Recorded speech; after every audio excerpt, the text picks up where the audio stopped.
When Madison Pierce and Ashley Chen, Stanford University's most notorious sorority queens and self-proclaimed tech girl bosses, encountered Filipina transfer student Maria Santos in their advanced AI and ethics seminar, they never expected their condescending comments about international student English and diversity admits would backfire so spectacularly. What happened when they faced Maria in the final project presentation would teach them that racist assumptions are no match for genius, wrapped in flawless code and ethical brilliance. Sometimes our privilege blinds us to the excellence sitting right next to us in class. And the most humbling defeats come when we realize we've been underestimating someone who's about to academically destroy us. The state-of-the-art lecture hall in Stanford's Gates Computer Science Building buzzed with nervous energy as 30 students prepared for the final project presentations of CS 329, Advanced AI and Ethics. Madison Pierce, a 21-year-old computer science major from Palo Alto, whose family donated a library wing, adjusted her vintage Stanford crew neck and checked her reflection in her rose gold MacBook Pro with the confidence of someone who'd never received below an A- in her life. "Oh my God, the Filipino exchange student is in our presentation slot," Madison whispered to her project partner Ashley Chen, a 20-year-old from San Francisco whose parents were venture capitalists and whose entire personality was, "I summered at Meta." I literally cannot deal with listening to that accent for 20 minutes. Like, can she even pronounce algorithm correctly? Madison and Ashley's dismissive attitude toward international students had developed through 4 years of Greek life privilege at Stanford, a world where networking meant brunch at University Cafe and diversity meant having one Asian friend in their sorority, Ashley, who they constantly reminded everyone was basically white because she grew up in Pacific Heights.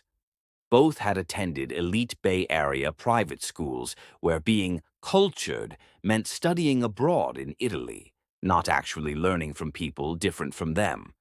I swear, these international students are only here because Stanford needs that sweet, sweet full tuition money, Madison had posted on her Finsta the night before, complete with a screenshot of the presentation schedule. No shade, but if you can barely speak English, maybe don't take a seminar that's literally about presenting complex ideas. Just saying nail polish. Their path to senior year had been marked by consistent A's in classes where their family connections and polished presentation skills masked relatively shallow technical understanding.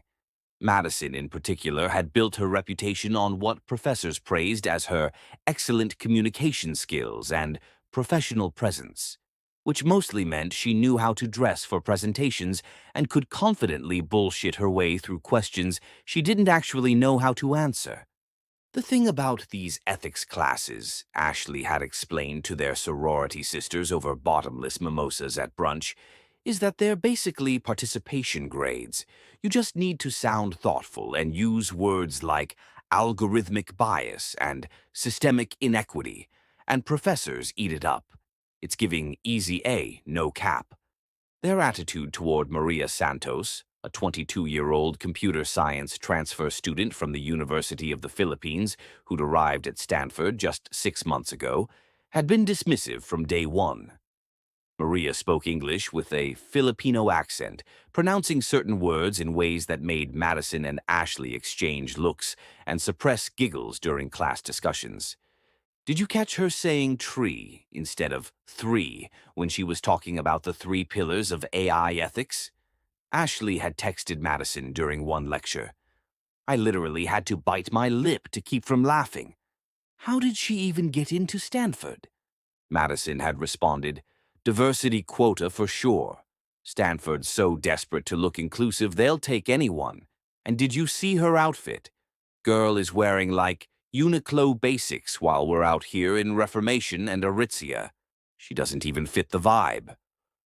What Madison and Ashley failed to understand was that they were sitting next to not a diversity admit, but a genuine prodigy who'd earned her spot through achievements they couldn't even comprehend. Maria had graduated summa cum laude from UP with a thesis on ethical AI frameworks that had been published in an international journal. She'd spent a year working as a lead AI researcher at a top Southeast Asian tech company before receiving a full scholarship to Stanford, not for diversity, but for academic excellence. More significantly, Maria's understanding of AI ethics came from lived experience that Madison and Ashley, despite their Stanford pedigree and Silicon Valley connections, could never access. She'd grown up in Manila watching facial recognition systems fail to identify Filipino faces, seeing translation algorithms that treated Tagalog as low-resource noise, and experiencing how Western AI companies built products that ignored the global South entirely. The final project for CS 329 was worth 40% of their grade. Students had to identify a real-world AI ethics problem, build a working prototype solution, and present both the technical implementation and ethical framework to a panel of 3 professors and 2 visiting ethics scholars. Madison and Ashley would present first, then Maria and her partner David Kim, a quiet Korean-American student from Los Angeles. "We're literally going to kill this," Ashley had told Madison while they practiced their presentation the night before. "Professor Williams loves me. I always participate in class, and I wore that cute outfit to office hours last week. Plus, our project on AI bias in hiring is so buzzy right now. It's giving main character energy." Madison and Ashley's project was titled Hire Fair, Using AI to Eliminate Bias in Tech Recruiting. They'd built a basic web interface that analyzed job descriptions for biased language and suggested neutral alternatives. The technical work was minimal, mostly plugging existing APIs together, but their slide deck was gorgeous, full of trendy gradients and inspirational quotes about diversity. Their presentation was polished, confident, and perfectly calibrated to sound impressive without actually saying much. They threw around buzzwords like intersectionality, algorithmic fairness, and inclusive innovation, while their demo showed a simple text analyzer that flagged words like aggressive and rock star as potentially gendered. "Our research shows that biased job descriptions are a major barrier to diversity in tech," Madison explained with rehearsed hand gestures and perfectly timed pauses. Hire Fair democratizes inclusive hiring by leveraging natural language processing to identify and eliminate problematic language. We believe this tool could literally revolutionize tech recruiting and help companies build more diverse teams. The professors nodded politely and asked basic questions about their methodology. Madison and Ashley answered with confident vagueness, leaning heavily on phrases like, "We approached it holistically," and "Our framework prioritizes intersectional perspectives." They'd clearly never tested their tool beyond their own sample data, but their presentation skills made it seem more substantial than it was. When they finished, Madison felt satisfied. "That was fire," she whispered to Ashley as they returned to their seats. "I'm thinking A for sure, maybe even A plus." Then Professor Williams called up Maria and David. Madison settled into her seat, expecting to cringe through 20 minutes of heavily accented English, delivering a derivative project about translating languages or helping immigrants, something stereotypical that she could roll her eyes about later on her Finsta. Instead, she encountered something that immediately challenged every assumption she'd made about Maria's capabilities. "Good afternoon, professors and guests," Maria began, her Filipino accent clear but her delivery calm and authoritative. "6 months ago, my younger cousin in Manila was denied a bank loan because a credit scoring algorithm flagged her as high risk. The reason? She didn't have enough data. But the real reason: the algorithm was built by a Western company using Western financial behaviors as the definition of creditworthy. Today, we're presenting EquiCredit, an AI credit scoring system that works for the 2.5 billion people who've been excluded from the global financial system because algorithms weren't built with them in mind. The room went silent. No buzzwords for buzzwords' sake, no performative wokeness. Just a real problem, a personal story, and a promise of an actual solution. Madison felt her first twinge of concern. Maria wasn't just reading slides. She was speaking with the authority of someone who actually understood what she was talking about. David took over to explain the technical architecture, but it was clear Maria had done most of the heavy lifting. Their project wasn't a simple text analyzer with a pretty interface. It was a genuinely sophisticated machine learning system that they'd built from scratch. Traditional credit scoring algorithms fail in developing countries because they rely on data that billions of people simply don't have, David explained, gesturing to their technical diagram. No credit card history, no mortgage, no car loans. These algorithms see no data and automatically classify these people as uncreditworthy. But that's not a data problem. It's a design problem. Maria jumped back in, her accent no longer seeming like a weakness, but rather like the voice of someone who actually understood the problem they were solving. EquiCredit uses alternative data sources that actually exist in developing economies: mobile phone payment history, utility bill payments, small business transaction patterns, community lending participation. We built a neural network that can assess creditworthiness using data patterns from emerging markets, rather than just copying Western financial behaviors. Madison watched in growing horror as Maria demonstrated their working prototype. This wasn't some mock-up or simulation. They'd built an actual, functional system. Maria showed how their algorithm had been trained on anonymized financial data from the Philippines, Kenya, and India, and how it could accurately predict loan repayment likelihood for people who had zero traditional credit history. Our model has 89% accuracy in predicting loan repayment behavior, compared to 63% accuracy when Western credit scoring algorithms are applied to the same population. Maria continued, displaying rigorous testing results that showed she and David had done actual data science, not just surface-level analysis. We tested it against 3 years of microfinance data from 5 countries, and in every case, our model outperformed traditional credit scoring, while also being significantly more inclusive. Ashley leaned over to Madison and whispered, "Wait, they actually built this? Like, from scratch?" The ethical analysis section of Maria's presentation destroyed any remaining doubt about who had done the more sophisticated work.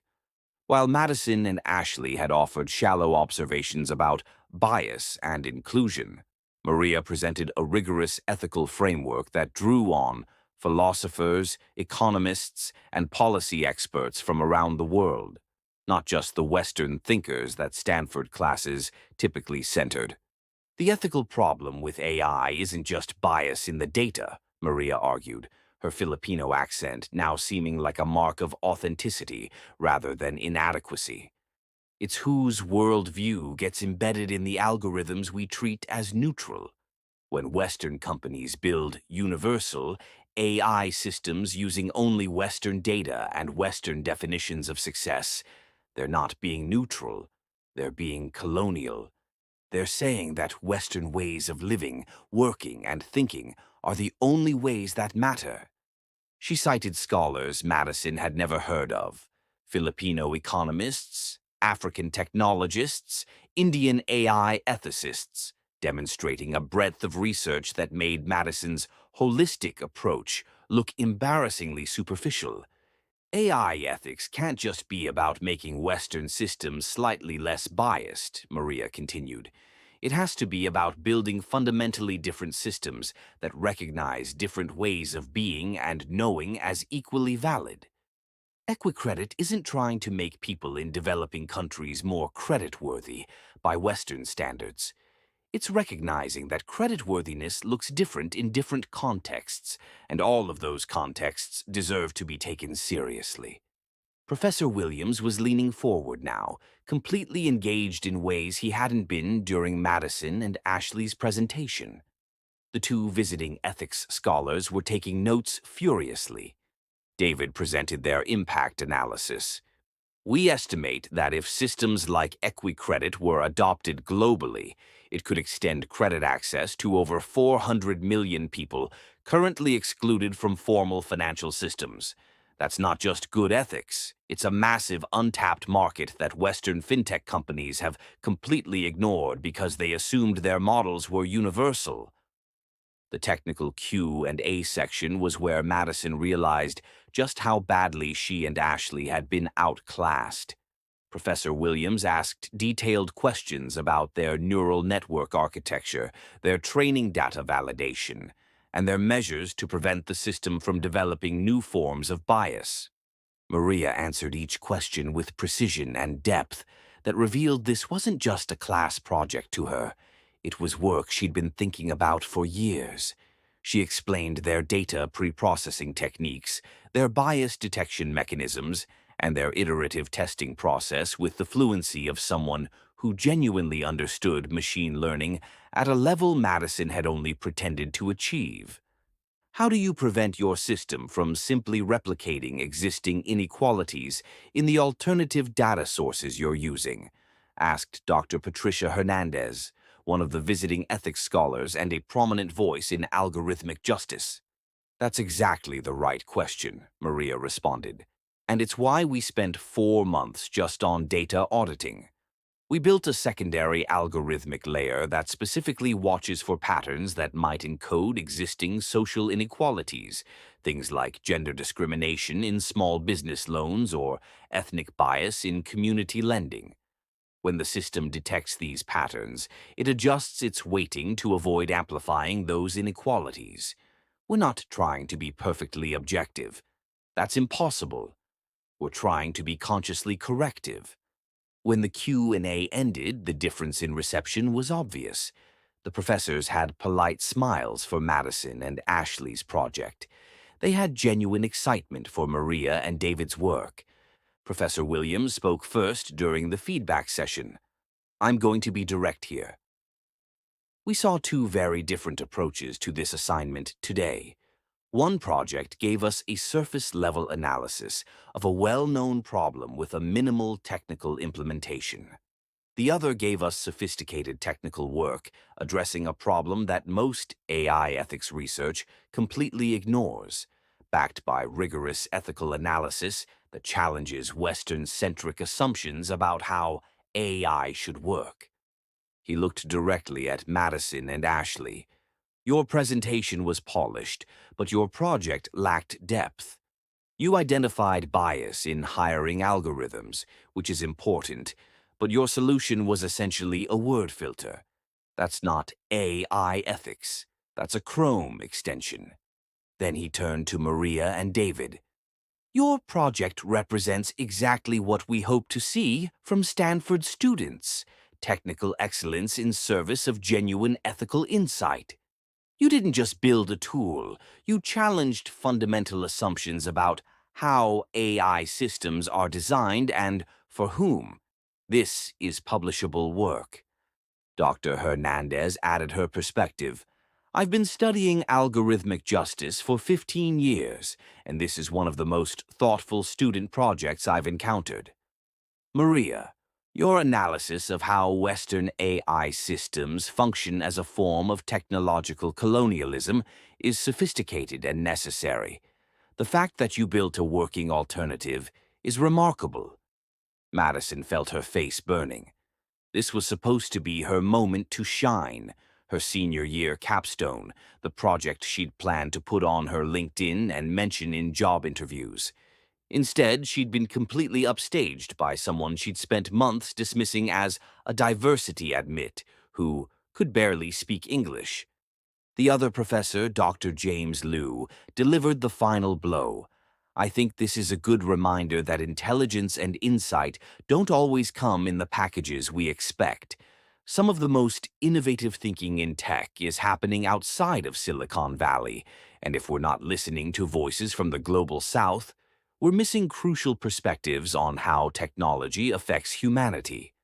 After class, Madison and Ashley walked in stunned silence toward the parking lot, while Maria was surrounded by professors and students asking questions about her project. Madison could hear snippets of conversation. Professor Williams asking if Maria had considered submitting the work to academic conferences. Dr.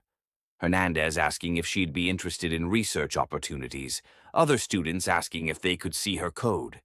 "We got absolutely destroyed," Ashley finally said as they reached Madison's Tesla. "Like, not even close. Our project looked like a high school science fair compared to what they built." Madison nodded, feeling humiliation wash over her.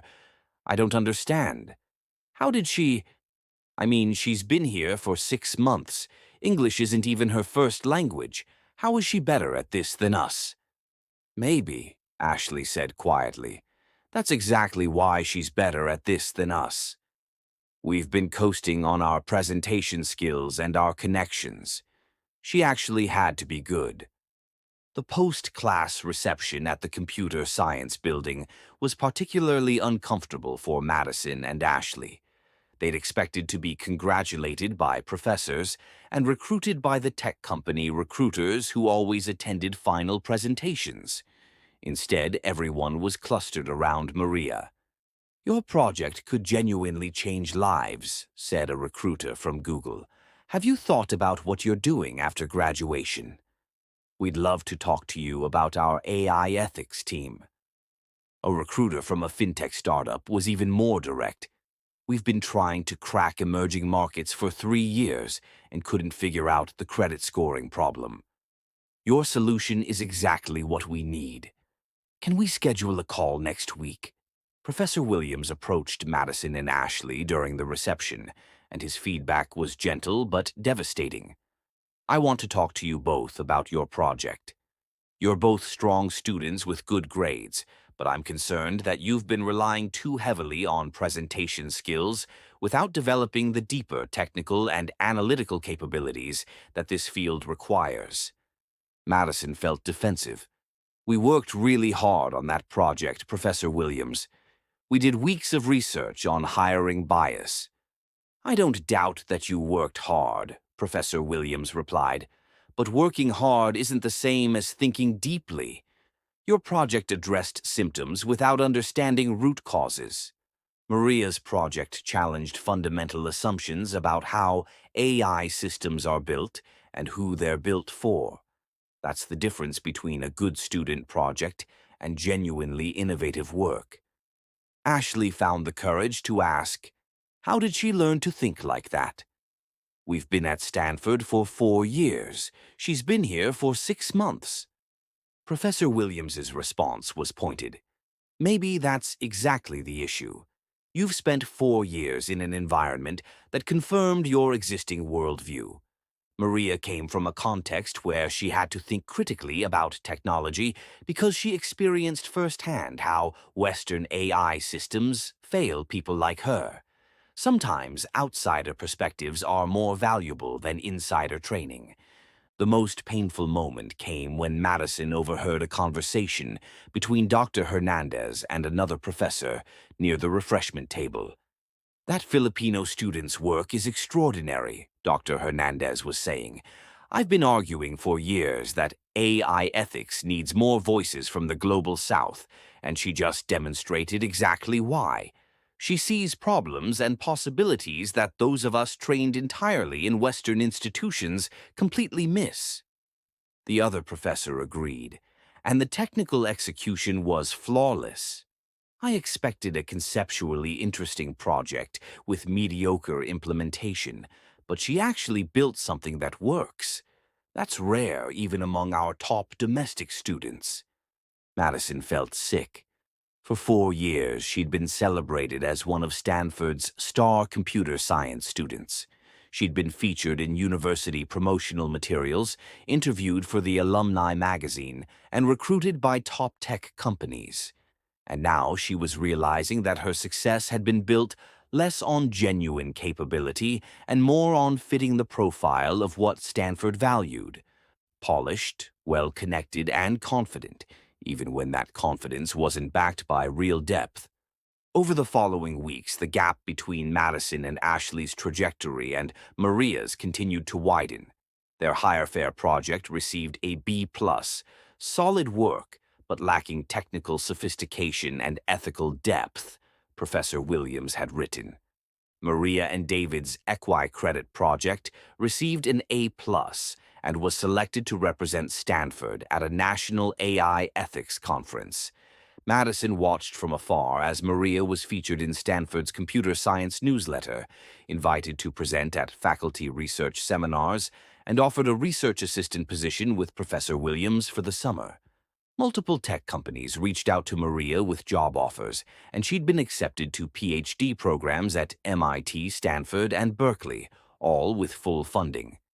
"She's literally living the life we thought we'd have," Ashley said bitterly as they scrolled through Maria's LinkedIn updates at their sorority house.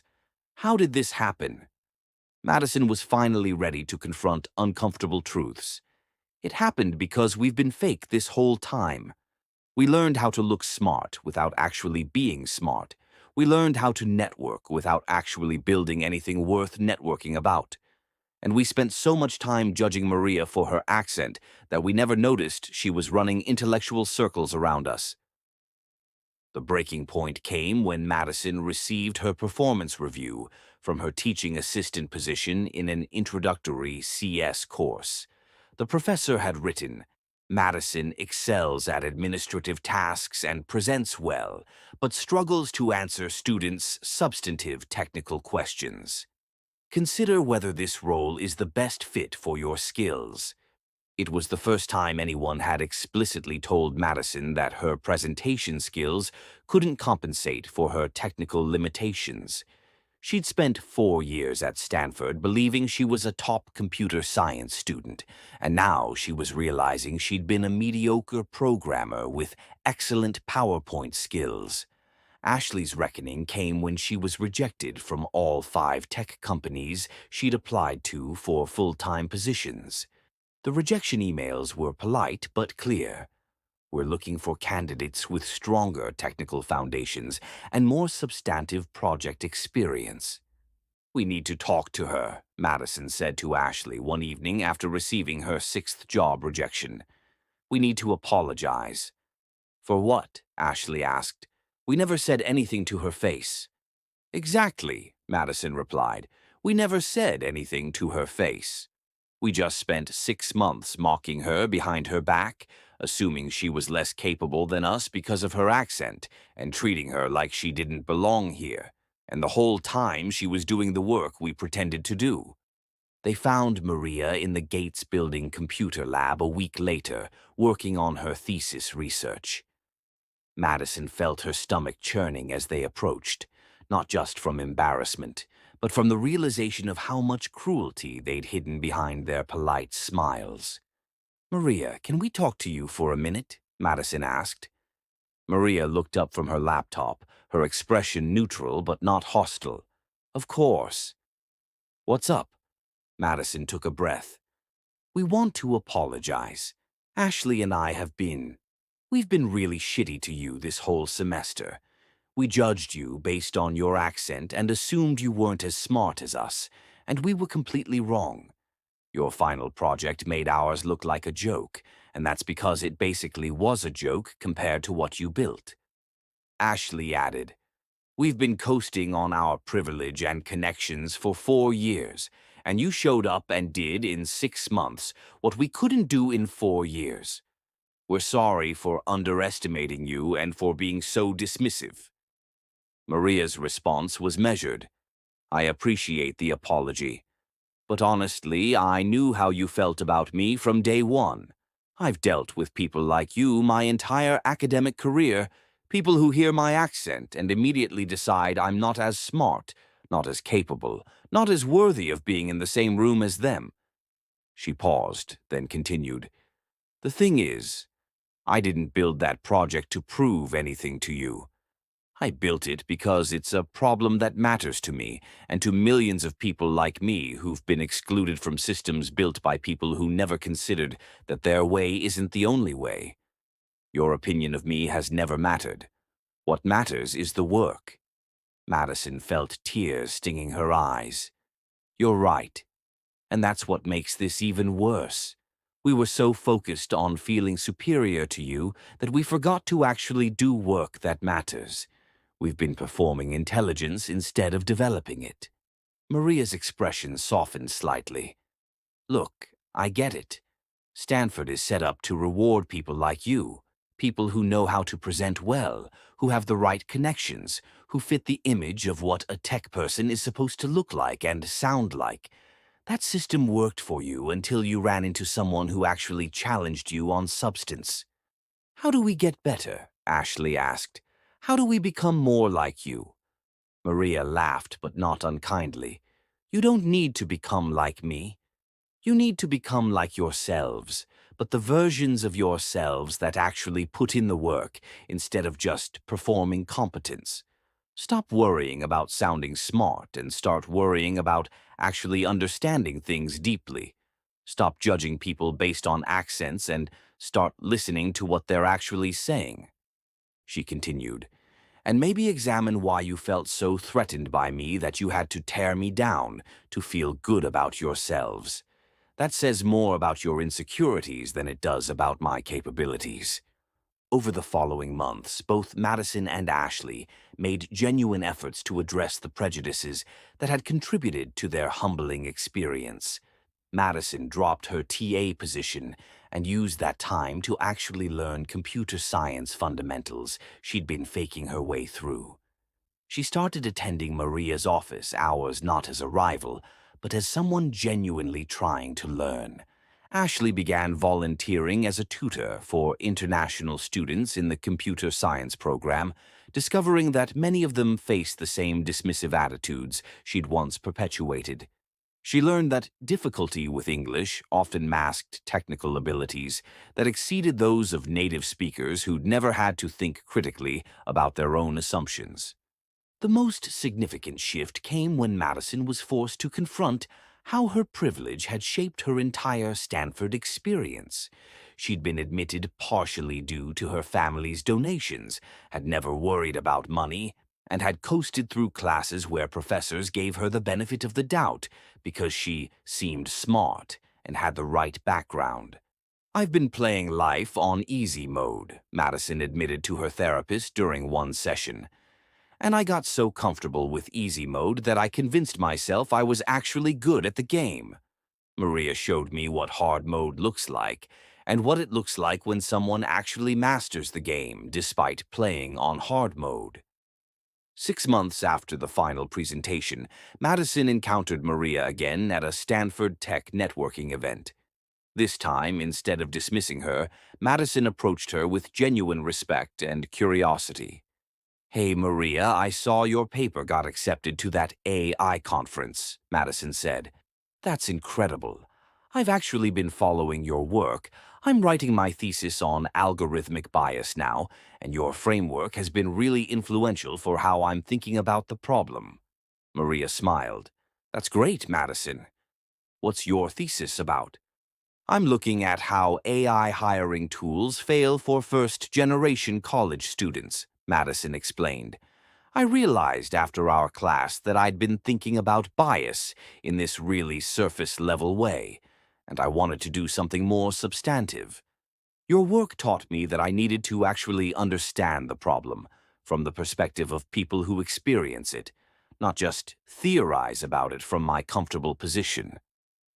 "That sounds like important work," Maria said genuinely. "If you want feedback on your drafts, I'm happy to take a look." Madison felt gratitude mixed with lingering shame. "I don't deserve your help after how I treated you." "Maybe not," Maria agreed with a slight smile, "but I'm not offering because you deserve it." I'm offering because good research matters more than personal drama. If your work can help first-gen students, then I want to help you make it as strong as possible. Ashley had her own reckoning when she didn't receive any of the prestigious tech job offers she'd expected. Instead, she took a position at a nonprofit that helped immigrant entrepreneurs navigate tech industry barriers, work that paid far less than Google or Meta, but forced her to confront her own biases daily. I'm working with founders who speak 5 languages, built successful businesses in their home countries, and are trying to break into Silicon Valley, Ashley explained to Madison over coffee. And they all face the same dismissive attitudes we had toward Maria. Investors hear their accents and immediately assume they're not sophisticated enough for the US market. It's disgusting, and it's exactly what we did. A year later, Madison and Ashley attended Maria's thesis defense. She was graduating early with her master's degree and heading to MIT for her PhD with full funding. Her thesis expanded on the Equi-Credit project, demonstrating how AI systems could be redesigned to serve Global South populations rather than simply exporting Western models. 3 years ago, I almost didn't apply to Stanford, Maria said during the acknowledgement section of her defense. I was afraid that my accent would make people not take me seriously, that I wouldn't fit in, that I didn't belong at an elite American university. I'm grateful that I applied anyway, because this work matters too much to let other people's prejudices define my capabilities. She paused, then added, I'm also grateful for the people who underestimated me, because they motivated me to prove that excellence doesn't have an accent. And I'm grateful for the people who initially dismissed me, but later had the courage to acknowledge their biases and work to change them. Growth is harder than stubbornness, and I respect anyone willing to do that work. Madison and Ashley both knew Maria was talking about them, at least in part. After the defense, they approached her to congratulate her. You were incredible, Madison said sincerely. Your research is going to change how people think about building AI systems for global populations. Thank you, Maria replied. And thank you both for the work you've been doing too. Madison, I saw your paper on hiring algorithms and first-gen students. It was really good. And Ashley, my cousin's small business in Manila, got connected with your nonprofit's resources.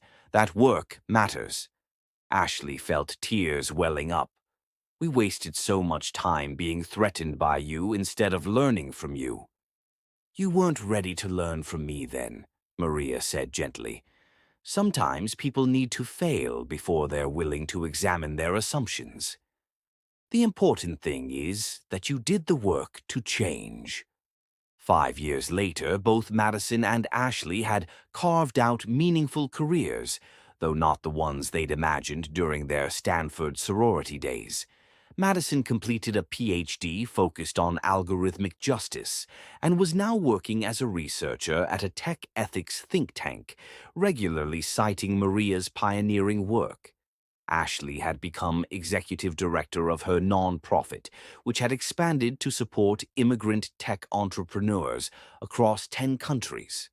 Both credited their encounter with Maria as a crucial turning point in their intellectual and personal development. The humiliation that had initially devastated them had ultimately liberated them from the limiting assumptions about intelligence, excellence, and who deserves to be heard. Looking back, Madison reflected during a podcast interview about tech education, that final presentation was the best thing that happened to me at Stanford. It shattered my illusion that I was one of the smartest people in the room and forced me to confront how much I'd been coasting on privilege. Maria didn't just beat me in a class project. She taught me that real intelligence means being humble enough to learn from people who look and sound different from you. Ashley's perspective had evolved similarly. I thought I was a good person who supported diversity, but I was performing allyship while perpetuating the exact biases that keep tech homogeneous.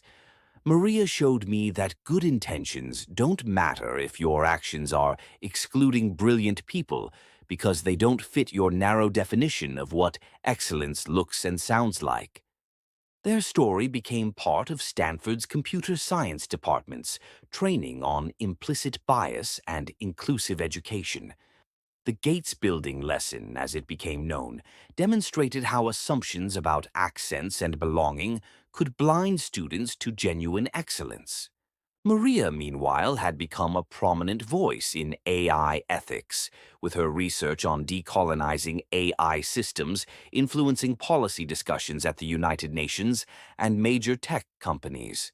She was now an assistant professor at MIT, mentoring students from around the world who brought diverse perspectives to technology design. The experience with Madison and Ashley taught me something important, too, Maria reflected during her own interview about representation in tech. It taught me that people can change when they're willing to confront uncomfortable truths about themselves. The most meaningful progress happens not when we cancel people for their biases, but when we create space for them to recognize those biases and do better.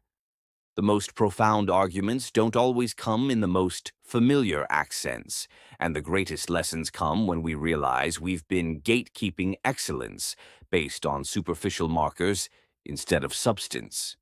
What did you think of Madison and Ashley's humbling lesson about linguistic prejudice versus genuine intelligence? Have you ever witnessed or experienced discrimination based on accents or assumptions about who belongs in elite spaces, only to see actual merit completely demolish those prejudices? Share your stories in the comments below.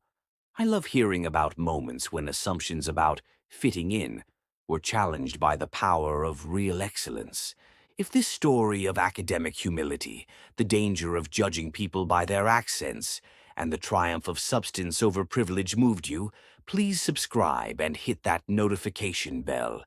There are so many more tales of people learning that brilliance speaks in many voices and excellence comes from unexpected places. Where are you watching from today? Let me know in the comments. And remember, the next time you hear an unfamiliar accent in your classroom or workplace, listen more carefully. You might be hearing ideas that could change your entire understanding of your field. Until next time, keep your mind open to the wisdom that speaks in every variety of human language. And remember that the most innovative thinking often comes from voices we haven't learned to recognize as authoritative. Peace out and stay humble.